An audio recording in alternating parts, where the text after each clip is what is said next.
Hi friends, ಎಲ್ಲರೂ ಹೇಗಿದ್ದೀರಾ? ಚೆನ್ನಾಗಿದ್ದೀರಾ ಅಂತ ಭಾವಿಸ್ತೀನಿ. ಇವತ್ತು ಡೈಲಿ ರೋಟೀನ್ ಸ್ಟಾರ್ಟ್ ಮಾಡ್ತಾಯಿದ್ದೀನಿ. ಯಾಕಪ್ಪ ಅಂತಂದರೆ ಡೈಲಿ ಸಾಂಗ್ ಯಾವ್ದು ಆಡೋದು ಅಂತ ಹೇಳ್ಬಿಟ್ಟು ಅದಕ್ಕೆ ಇವತ್ತು ನೋಡೋಣ ಡೈಲಿ ರೋಟೀನ್ ಬಿಡೋಣ, ಓಡುತ್ತೇನೋ ಅಂತ ಹೇಳ್ಬಿಟ್ಟು ಡೈಲಿ ರೋಟೀನ್ ಸ್ಟಾರ್ಟ್ ಮಾಡ್ತಾಯಿದ್ದೀನಿ. ನೋಡಿ, ಬೆಳಗ್ಗೆ ಎದ್ದು ಬಾಗಿಲು ಕಸ ಎಲ್ಲ ಗುಡಿಸ್ಬಂದೆ. ಆಮೇಲೆ ಟೀ ಕಾಯಿಸೋದು, ಬೆಳಗ್ಗೆ ಎದ್ದು ಟೀ ಕಾಯಿಸೋದು. ಟೀ ಇದ್ರೇ ಟೀ ಕುಡಿದ್ಮೇಲೆ ನಾವು ನೆಕ್ಸ್ಟು ಕೆಲಸ ಸ್ಟಾರ್ಟ್ ಮಾಡೋದು. ಸೊ ಅದಕ್ಕೆ ನಾವು ಟೀ ಕಾಯಿಸಿ ನಮ್ಮ ಮನೆಯವರಿಗೆ, ನಮ್ಮ ಮಾವಂಗೆ ಎಲ್ಲರೂ ನಾನು ಟೀ ಕೊಡ್ತೀನಿ, ನಾನು ಮಾತ್ರ ಕಾಫಿ ಕುಡಿತೀನಿ. ನೋಡಿ, ಕಾಫಿ ಕುಡಿತಾ ಇದ್ದೀನಿ. ಯಾಕಪ್ಪ ಅಂತಂದರೆ ನನಗೆ ಟೀ ಕುಡಿದ್ರೆ ಆಗಲ್ಲ, ಪಿತ್ತ ಆಗ್ಬಿಡುತ್ತೆ.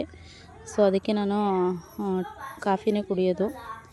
ಕಾಫಿ ಕಾಯಿಸ್ಕೊಂಡು ಫಸ್ಟು ಫ್ರೆಶ್ ಅಪ್ ಆಗಿ ಅವ್ರಿಗೆ ಟೀ ಕಾಯಿಸ್ಕೊಟ್ಟು ನಾನು ಕಾಫಿ ಕಾಯಿಸ್ಕೊಂಡು ಕುಡಿದು ಆಮೇಲೆ ನೋಡಿ ಇವಾಗ ಮುದ್ದೆ ಮಾಡ್ತಾಯಿದ್ದೀನಿ.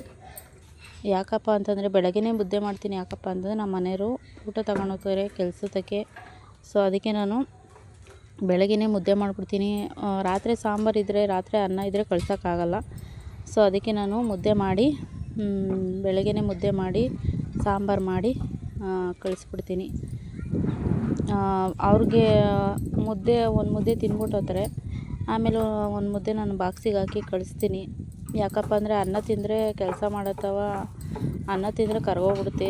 ಮುದ್ದೆ ತಿಂದರೆ ಶಕ್ತಿಯಾಗಿರ್ಬೋದು, ಕೆಲಸ ಮಾಡ್ಬೋದು, ಸಾಯಂಕಾಲ ತನಕ ಇರ್ಬೋದು ಮುದ್ದೆ ತಿಂದು. ಬಟ್ ಅನ್ನ ತಿಂದು ಇರೋಕ್ಕಾಗಲ್ಲ ಅಂತೇಳ್ಬಿಟ್ಟು ನಾನು ಅನ್ನನೂ ಮಾಡಿರ್ತೀನಿ. ಅನ್ನ ತಿಂದ್ಬಿಟ್ಟು ಹೋಗ್ತಾರೆ, ಮುದ್ದೆ ಮಾತ್ರ ಬಾಕ್ಸ್ಗೆ ಹಾಕ್ಬಿಟ್ಟು ಕಳಿಸ್ತೀನಿ.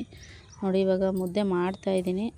ಅಂದರೆ ಒಂದು 8:15 ಅಷ್ಟೊತ್ತಿಗೆ ನಾನು 8:15 ಅಷ್ಟೊತ್ತಿಗೆ ನಾನು ಮುದ್ದೆ ಮಾಡಿ ಕಳಿಸ್ಬಿಡ್ಬೇಕು. ಯಾಕಂದರೆ 8:15 ಅಷ್ಟೊತ್ತಿಗೆ ಕೆಲಸಕ್ಕೆ ಇರಬೇಕು, ಪಂಚ್ ಮಾಡಬೇಕು ಅವರು. ಸೊ ಅದಕ್ಕೇ 8:15 ಅಷ್ಟೊತ್ತಿಗೆ ನಾನೆಲ್ಲ ರೆಡಿ ಮಾಡಿ ಸಾಂಬಾರು ಮುದ್ದೆ ರೆಡಿ ಮಾಡಿ ಕಳಿಸ್ಬಿಡ್ತೀನಿ. ಬೇಕಾದ್ರೆ ಅನ್ನ ರಾತ್ರಿದೇ ತಿಂತಾರೆ, ಅನ್ನ ತಿಂತಾರೆ. ಮುದ್ದೆ ಮಾತ್ರ ಅನ್ನ ಇದ್ದರೆ ಇಕ್ಬಿಟ್ಟು ಕಳಿಸ್ತೀನಿ. ಮುದ್ದೆ ಮಾತ್ರ ಫ್ರೆಶ್ ಅಪ್ ಆಗಿ ನಾನು ಫ್ರೆಶ್ ಮುದ್ದೆ ಹಾಕಿ ನೋಡಿ ಹಾಕ್ತಾಯಿದ್ದೀನಿ ಬಾಕ್ಸಿಗೆ. 8:15 ಅಷ್ಟೊತ್ತಿಗೆ ರೆಡಿ ಮಾಡಬೇಕು ಫ್ರೆಂಡ್ಸ್. ನಾನು 8:15 8:10 ಅಷ್ಟೊತ್ತಿಗೆ ರೆಡಿ ಮಾಡಬೇಕು. ಯಾಕಂದರೆ ಇಲ್ಲಿಂದ ಅವ್ರು ಹೋಗ್ಬೇಕಲ್ಲ, ಹೋಗೋಕ್ಕೆ ಒಂದು 10 ನಿಮಿಷ ಬೇಕಾಗುತ್ತೆ. ಸೊ ಅದಕ್ಕೆ ನಾನು ರೆಡಿ ಮಾಡ್ತಾಯಿದ್ದೀನಿ. ನೋಡಿ, ರೆಡಿ ಮಾಡಿ ಅದಾದಮೇಲೆ ನೋಡಿ ಏನಪ್ಪ ಸಾಂಬಾರು ಮಾಡಿದ್ದೆ ಅಂತಂದರೆ ಹುಳ್ಳಿಕಾಳು ಬಸ್ಸಾರು ಮಾಡಿದ್ದೆ. ನೋಡಿ, ಅವ್ರಿಗೆ ಕಳಿಸ್ದೆ, ಬಟ್ ಹುಳ್ಳಿಕಾಳೆಲ್ಲ ಒಗ್ಗರಣೆಗೆ ಹಾಕಿರಲಿಲ್ಲ. ನಾನು ಸಾಂಬಾರು ಕಳಿಸಿದ್ದೆ, ಸ್ವಲ್ಪ ಹುಳ್ಳಿಕಾಳು ಒಗ್ಗರಣೆಗೆ ಹಾಕ್ತೇನೆ ಹಂಗೆ ಕಳಿಸಿದೆ. ಟೈಮ್ ಆಗ್ಬಿಟ್ಟಿತ್ತು, ಎದ್ದೇಳೋದೇ ಟೈಮ್ ಆಗ್ಬಿಟ್ಟಿತ್ತು. ನಾನು ಹುಳ್ಳಿಕಾಳು ಆಯ್ದು ಕುಕ್ಕರ್ಗೆ ಹಾಕಿ ಕೂಗಿಸ್ಕೊಂಡು ಮಾಡೋ ಅಷ್ಟೊತ್ತಿಗೆ ಟೈಮ್ ಆಗೋಯಿತು. ಸೊ ಅದಕ್ಕೆ ಇನ್ನೇನು ಮಾಡೋದು ಅಂತ ಹೇಳ್ಬಿಟ್ಟು ನೋಡಿ ಹುಳ್ಳಿಕಾಳು ಈ ಚಳಿ ಒಳಗೆ ಹುಳ್ಳಿಕಾಳು ಬಸ್ಸಾರೇ ಚೆಂದ ಫ್ರೆಂಡ್ಸ್. ಹುಳ್ಳಿಕಾಳು ಮುದ್ದೆ, ಹುಳ್ಳಿಕಾಳು ಸಾಂಬಾರು ಮುದ್ದೆ ಸಖತ್ತಾಗಿರುತ್ತೆ, ಒಬ್ಬಟ್ಟಿನ ಸಾಂಬಾರು ಥರ. ನನಗಂತೂ ಹುಳ್ಳಿಕಾಳು ಬಸ್ಸಾರು ತುಂಬಾ ಇಷ್ಟ. ಅದಾದಮೇಲೆ ಅಡುಗೆ ಕೆಲಸ ಎಲ್ಲ ಮುಗಿಸಿ ಕಸ ಎಲ್ಲ ಗುಡಿಸೋಣ ಅಂತ ಹೇಳ್ಬಿಟ್ಟು ನೋಡಿ ಕಸ ಹೊಡಿತಾ ಇದ್ದೀನಿ ನೋಡಿ. ಬೆಳಗ್ಗೆ ಎದ್ದು ನನ್ನ ಮಗಳು ಏನು ಕೆಲಸನೂ ಮಾಡಲ್ಲ ಫ್ರೆಂಡ್ಸ್, ಒಂದು ಕಸನೂ ಹೊಡೆಯಲ್ಲ. ನೋಡಿ, ನಾನೇ ಹೊಡಿಬೇಕು, ಎಲ್ಲ ಕೆಲಸ ನಾನೇ ಮಾಡಬೇಕು. ನೋಡಿ, ಕಸ ಹೊಡಿತಾ ಇದ್ದೀನಿ. ಇವಾಗ ಕಸ ಹೊಡೆದು ಕಸ ಎಲ್ಲ ಎತ್ತಾಕ್ತಾಯಿದ್ದೀನಿ. ಇನ್ನೂ ಒಂದು ನಾವು ಬೆಳಗ್ಗೆನೇ ನಮ್ಮ ಮನೆಯವರು ಮೇಕೆ ಈಚೆ ಕಟ್ಟೋರು. ನಡುವೆ ಈ ಇಬ್ನಿ ಆಮೇಲೆ ಹಸಿರು ಜಾಸ್ತಿ ಇರೋದ್ರಿಂದ, ಮಳೆ ಹುಯ್ತಾನೇ ಇರೋದ್ರಿಂದ ಸಿಕ್ಕಾಪಟ್ಟೆ ಸೊಳ್ಳೆ ಜಾಸ್ತಿ ಅಂತ ಹೇಳ್ಬಿಟ್ಟು ನಮ್ಮ ಮಾವ ಇಷ್ಟೊತ್ತಿಗೆ ಕಟ್ಟಬೇಡ್ರಿ ಮೇಕೆನ, ಈಚೆಗೆ ಒಂದು 8:15 ಹಂಗೆ ಕಟ್ಟ್ರಿ ಅಂತ ಹೇಳಿದ್ರು. ಅವರು ಕೆಲ್ಸಕ್ಕೆ ಹೋದ್ಮೇಲೆ ನೋಡಿ ನಾನು ಮೇಕೆ ಅಡುಗೆ ಕೆಲಸ ಎಲ್ಲ ಮುಗಿಸಿ ಮೇಕೆನ ಆಚೆ ಕಟ್ತಾಯಿದ್ದೀನಿ. ಅದು ಅಲ್ಲಿ ನನ್ನ ಮಗ ಸೇಬೆಕಾಯಿ ಸಪೋಟ ಸಿಪ್ಪೆ ಎಲ್ಲ ಹಾಕಿದ್ದ, ಅದಕ್ಕೆ ಎಳಿತಾಯಿತ್ತು, ಎಷ್ಟು ಹೇಳಿದ್ರೂ ಎಳಿತಾಯಿತ್ತು. ಆಮೇಲೆ ಇವು ಪುಟ್ಟು ಮರಿ ಓಡ್ತವೆ, ಅವ್ರ ಮಂದಕ್ಕೆ ಹೋಗ್ತಾ ಇರ್ತವೆ ಮೇಯಕ್ಕೆ. ಅದಕ್ಕೆ ನಾನು ಹಿಡ್ಕೊಂಬಂದು ಕಟ್ತಾಯಿದ್ದೀನಿ ನೋಡಿ.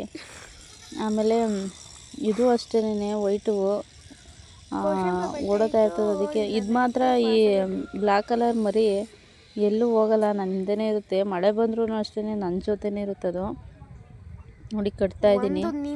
ಕಸನೂ ಗುಡಿಸಿಲ್ಲ, ಏನೂ ಇಲ್ಲ.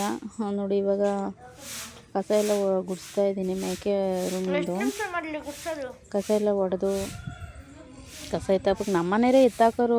ಒಂದು 6 ಗಂಟೆಗೆ ಬಿಟ್ಬಿಡ್ತಾರೆ ಅವರು, 6 ಗಂಟೆಗೆ ಎದ್ಬಿಡ್ತಾರೆ. ನಮ್ಮ ಮಾವ 6 ಗಂಟೆಗೆ ಕಟ್ಟಬೇಡ್ರಿ, ಸೊಳ್ಳೆ ಜಾಸ್ತಿ ಮೇಕೆಗೆ, ಸೊಳ್ಳೆ ನಾವೇ ಕಡಿದ್ರೆ ತಡ್ಕೊಳಕ್ಕಾಗಲ್ಲ. ಮ್ಯಾಕೆ ತಡ್ಕೊಂತವ ಅಂತ ಹೇಳ್ಬಿಟ್ಟು ಹೊಗೆ ಹಾಕೋರು ಮುಂಚೆಗೆ. ಬಟ್ ಇವಾಗ ಈ ಮಳೆ ಬರ್ತಿರೋದ್ರಿಂದ ಗರಿ ಎಲ್ಲ ನೆಂದೋಗ್ಬಿಟ್ಟಿರೋದ್ರಿಂದ ಹೊಗೆ ಏನು ಹಾಕೋಕ್ಕಾಗಲ್ಲ, ಉರಿಯೋದು ಇಲ್ಲ. ಅದಕ್ಕೆ ನೋಡಿ ಇವಾಗ ಎಲ್ಲ ಗುಡಿಸಿ ಎತ್ತಾಕ್ತಾಯಿದ್ದೀನಿ. ಒಂದು 8:30 ಹಂಗೆ ಕಟ್ಟಿದ್ರೆ ಅಷ್ಟೊಂದು ಸೊಳ್ಳೆ ಇರಲ್ಲ ಫ್ರೆಂಡ್ಸ್. ಒಂದು 6 ಗಂಟೆಗೆ ಎದ್ದು ಕಟ್ಟಿದ್ರೆ ಸಿಕ್ಕಾಪಟ್ಟೆ ಸೊಳ್ಳೆ. ನಾವೇ ಒಂದು ಕಸಗುಣಿ ಇವಾಗೂ ಅಷ್ಟೇ ನಾನು ಕಸ ಗುಡಿಸೋತ್ತವ ಎಷ್ಟು ಸೊಳ್ಳೆ ಇದ್ದೋ ಗೊತ್ತಾ. ಇವಾಗೂ ಸೊಳ್ಳೆನೇ 8:30 ಆದ್ರೂ. ಬಟ್ ಏನೂ ಮಾಡೋಕ್ಕಾಗಲ್ಲ, ಗುಡಿಸ್ಕಟ್ಲೇಬೇಕು. ಸ್ವಲ್ಪ ನಾನು ಹೊಲ್ದಾಗ ಸ್ವಲ್ಪ ಕೆಲಸ ಐತೆ, ಹೋಗ್ಬೇಕು, ಪೈರು ಉಣ್ಬೇಕು. ಸೊ ಅದಕ್ಕೆ ಕಟ್ಬಿಟ್ಟು ಸ್ವಲ್ಪ ಟಿಫನ್ ಮಾಡ್ಕೊಂಡು ಮುದ್ದೆ ಮಾಡಿದ್ನಲ್ಲ ಹುಳ್ಳಿಕಾಳು ಬಸ್ಸಾರು ತಿನ್ಕೊಂಡು ಬಂದೆ. ನೋಡಿ ಈ ಥರ ಪೈರು ಈ ಥರ ಒತ್ತೊತ್ತಿರತ್ತವು ಕೀಳಬೇಕು. ಯಾಕಪ್ಪ ಈ ಒತ್ತೊತ್ತಿರತ್ತವು ಕೀಳ್ತಾರೆ ಅಂತ ಹೇಳಿದ್ರೆ, ಈ ಥರ ಕಿತ್ತರೆ ಇದು ರಾಗಿ ತೆನೆ ಚೆನ್ನಾಗಿ ಬಿಡುತ್ತೆ. ಇಲ್ಲಾಂದರೆ ಒತ್ತೊತ್ತಾಗಿದ್ದರೆ ರಾಗಿ ತೆನೆ ಚೆನ್ನಾಗಿ ಬಿಡಲ್ಲ ಅಂತ ಹೇಳ್ಬಿಟ್ಟು ಈ ಬೈಲಿರುತ್ತವ ಒಂದೊಂದು ಪೈರು ಕಿತ್ಕೊಳ್ಳೋದು, ಒತ್ತೊತ್ತಿರತ್ತವ ಕಿತ್ಕೊಳ್ಳೋದು, ಬೈಲಿರ್ತಾವ. ಫ್ರೆಂಡ್ಸ್, ಈ ವಿಡಿಯೋನ ಇಲ್ಲಿಗೆ ಎಂಡ್ ಮಾಡ್ತಾ ಇದ್ದೀನಿ. ಈ ವಿಡಿಯೋ ಸ್ವಲ್ಪನಾದರೂ ಇಷ್ಟ ಆದರೆ ಲೈಕ್ ಮಾಡಿ, ಶೇರ್ ಮಾಡಿ. ದಯವಿಟ್ಟು ನನ್ನ ಚಾನಲ್ಗೆ ಸಪೋರ್ಟ್ ಮಾಡಿ. Thank you for watching. Bye.